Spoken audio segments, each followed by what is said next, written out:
Marami talagang gustong magnegosyo ng katulad ng ganito mga pards. Ang tanong, handa ka bang mapagod? Handa ka rin ba magutom mga pards? Handa ka rin ba gumising na maaga? At handa ka rin ba umuwi na ng hating gabi?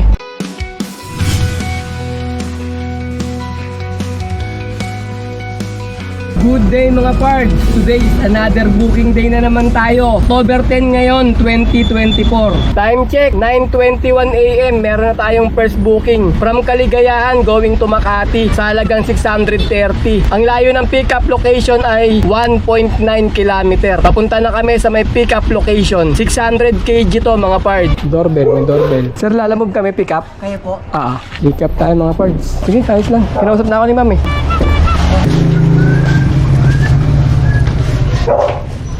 Ano to? 9. 1, 2, 3, 9. 23 na lang. Okay, sige. Okay, first booking. Papunta na tayo ng drop-off location. Ang layo ng drop-off location ay 25 km. Alright, let's go! Nagtatanong sa atin mga pards, no, yung mga gusto rin maging lalamove ng 1000 kg L300. Kung ano daw ba ang diskarte natin. Dito sa lugar namin mga pards, medyo mahirap talaga kumuha sa umaga. Kaya ginagawa namin, nagtsatsaga lang kami mag-abang ng booking. Ang hinahanap namin booking, yung medyo malapit lang sa amin mga pards. Mga 1 km to 3 km. Pero pagka nahirapan namin kumukuha na rin kami ng 5 km and up. Ganun lang mga pards, taga-taga lang sa pag-abang ng booking na makakuha ka ng magandang pamasahe at malapit sa'yo. Pagkatapos, pag nakakuha kami ng 1,000 kg, tapos hindi siya gaano puno, may bakante pa mga pards. Ang ginagawa namin ay sinasabayan namin ng 300 kg or 600 kg basta magkakasya pa sa sasakyan natin para makapag-double booking tayo para maganda yung simula natin. Pero pag hindi naman, pagka 1,000 kg nakuha natin puno, okay na yun. Ilalarga na natin papunta sa may drop-off yun. Yung kinukuha naming sabay mga parts yung mga same ng area na pupuntahan. Halimbawa, Manila. Sa papuntang Manila rin, pwede rin naman yung madadaanan lang. Kunwari, halimbawa, galing ka Novaliches, yung mga madadaanan mong lugar. Ganun yung ginagawa namin na diskarte kapag sa unang booking namin. Pero mga parts, kapag tumagal ka na rin kay Lalamove, makakakuha ka na rin ng sarili mong diskarte. Nasa instinct mo na yon para kumita ng malaki. Kasi makakaroon ka na ng idea kung paano ka makakuha ng magandang booking at kumita ng maganda dito mga pards. Marami talagang gustong magnegosyo ng katulad ng ganito mga pards. Ang tanong, handa ka bang mapagod? Kasi mga pards, meron ditong booking na walang buwat pagka nakuha mo. Pagdating doon, meron palang bubuhatin. Saka ka lang nila babayaran. Siyempre, nakuha mo na yung booking, no choice ka na, bubuhatin mo na yun mga pards. Handa ka rin ba magutom mga pards? Kasi kadalasan dito, pag bumibiyahe kami, nakakain kami ni tatay, minsan alauna na, alas 2 na. Minsan kasi may mga booking na nagmamadali, kailangan natin tapusin. Ipagpapaliba muna natin yung pagkain natin. Kaya madalas late na kami kumakain ni tatay. Handa ka rin ba gumising na maaga? At handa ka rin ba umuwi na ng hating gabi? Ganun kadalasan ng mga biyahe namin dito. Nag-overtime kami mga parts. Pag kulang pa yung kita namin, nag-overtime kami ni tatay para masakto yung kita namin sa isang araw.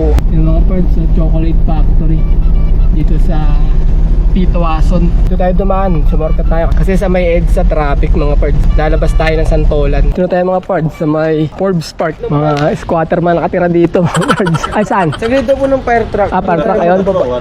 Sige, bawal dyan. Dyan nando ilalagay sa gilid dyan. Sa taas pa kayo magagawa. Sabi mo doon. Anong gwardiya doon daw eh. Oo. Eh sabi ng engineer, dito ko gagawin. Pintura kaya. Iyo. Pag tumilis niya parang goma. Wala pa tayong walis? Rubber na pintura. Dito nabibili sa hardware. Dito sa agad sa ano to. Wala nabibili sa hardware niyan? Wala. Direct order sa mga ano. Wala na, okay na? Okay. Salamat.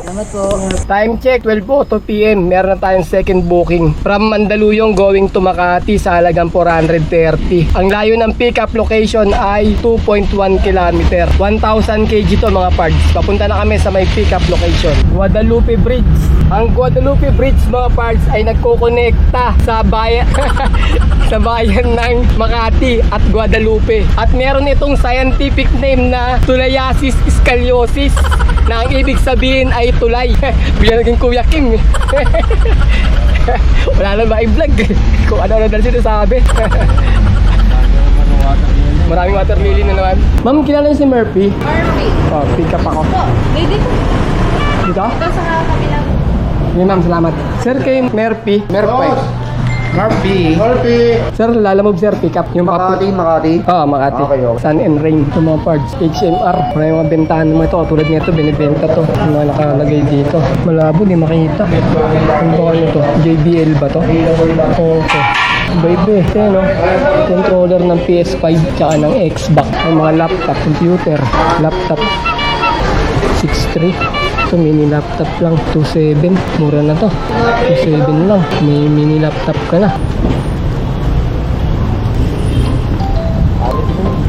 Ganda na lang. Okay, second booking na pick up na natin. Papunta tayo ng drop-off location. Ang layo ng drop-off ay 8.4 kilometer. Alright, let's go! Kahapon mga parts, nag-deliver kami sa may Muntinlupa. Pagkatapos, mga bandang National Road na kami, paglagpas nung Susana Heights, hindi namin napansin, meron palang smoke belching doon. Pinara kami ngayon mga parts ng smoke belching. Ang ginawa ko mga parts, pinakita ko yung resibo natin ng smoke belching sa may Makati. Ngayon, binigay ko sa may officer. Tinanggap naman mga parts. Tapos pinakita niya sa may team leader nila. In-accept naman mga parts. Tanggap daw nila yung ticket nung Makati. Basta 1 month lang daw namin magagamit yon, sabi nila. Kaya maganda rin mga parts yung ticket namin. Nagamit namin sa may Muntinlupa smoke belching. Pinaalis na lang kami nung nakita nila na meron na kaming ticket galing sa may smoke belching ng Makati. Wrap up tayo.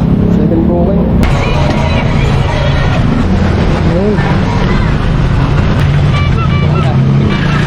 Ano pa yung mabigat dyan? Dalawang malaking tao bumuwat yan dun. Time check, 1:06 PM. Third booking natin from Pasay going to Manila sa halagang 406. Ang layo ng pick-up location ay 1.6 kilometer. Papunta na kami sa may pick-up location. 1,000 kg to mga parts.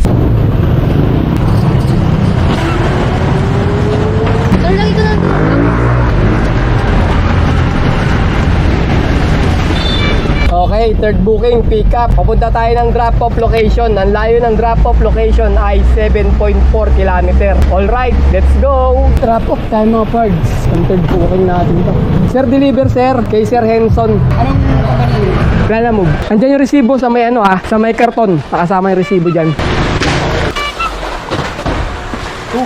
Dito tayo mga parts sa Intramuros. Kaabang kami ng booking ni tatay. Ayun, ang papakit ng mga pamasahe ngayon mga parts. Ang bababa. Walang ganong high demand. Meron man high demand, ang bababa pa rin. Halos wala pang 100 yung mga high demand. Dito tayo sa may Binondo, Intramuros Bridge.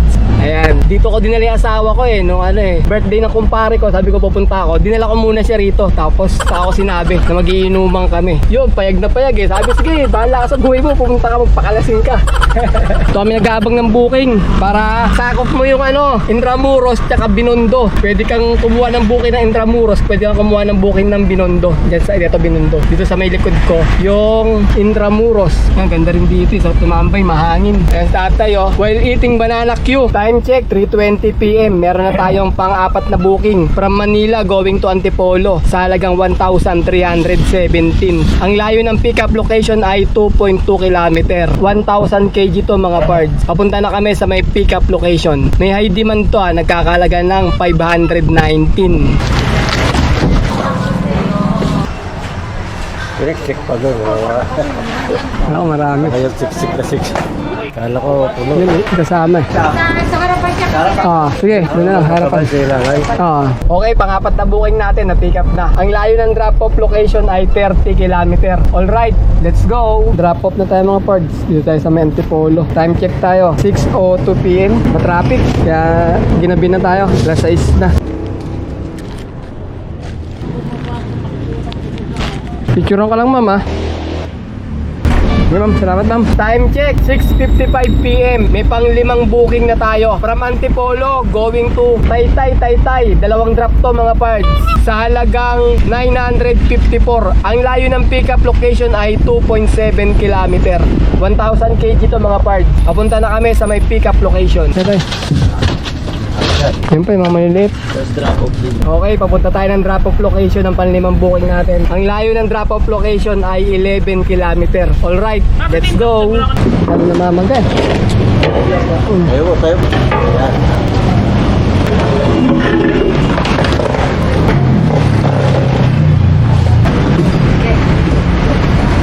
Yan. Thank you, sir, ah. Okay, mga pards, income reveal tayo. Bale, 9 PM namin natapos yung last booking namin. Naka-5 booking tayo sa maghapon at ang kinita namin ay 3,043. Pagkatapos nakakuha kami ng 350 na tip, sabihin na natin naka 3,400 tayo. Tapos nag-diesel kami ng 1,000 tsaka 200 na pangkain. Bale, 1,200. 3,400 minus 1,200 equals 2,200 mga pards. Ayun, naka 2,200 tayo na malinis. Labas na rin yung pangkain, pan-diesel, saka yung commission ni Lalamove.